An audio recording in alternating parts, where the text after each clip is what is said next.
So yesterday morning, a member of Mothers Against Greg Abbott went to go visit John Cornyn's office in San Antonio. They had a sign posted on the door that they're only open by appointment only. And so she took a photo of that and posted it in a group and made a remark about how wrong it was. And I got got a little bit curious and decided to go down to the Austin office and see if that was a policy here in Austin as well. So I drove down to the Austin office and I walked into the building. I went up to the 15th floor and I could not get out of the elevator because I didn't have a pass for the 15th floor.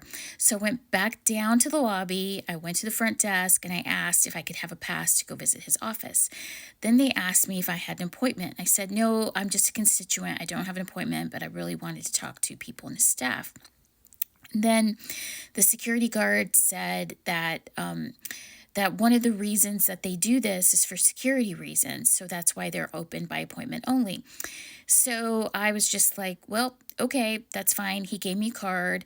So I decided to go sit in the lobby and make a phone call to John Cornyn's office while I was there in the lobby to tell them what had happened and how, I would really like to give them my feedback. So I sat in the lobby and I made a phone call and went straight to voicemail. I was unable to leave a message. And so I just really thought that that was wrong. But then, sometimes you kind of have to be fair. So you have to think about this. This is politicians and they do have to take care of their safety. And I definitely, I understand that. Let's be reasonable. I can understand that.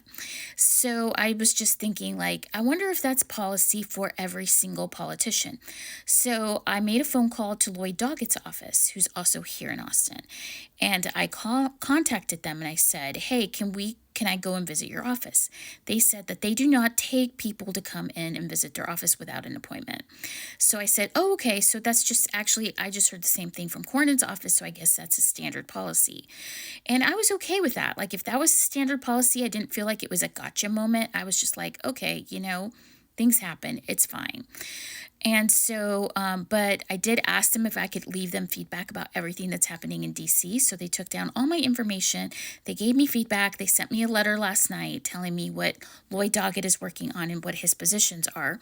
And I thought that was really great. That was really nice. And honestly, I wasn't going to make a big deal about anything that happened until John Cornyn posted this post. Take a look.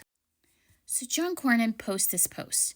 Sorry to miss these folks from Indivisible Team and move on protesting my state offices over my support for Donald Trump's nominees and all the good work that Elon Musk is doing with Dodge.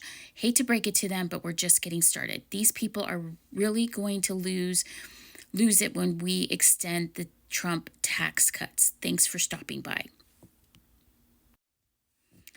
So you heard it straight from the horse's mouth. John Cornyn just called it.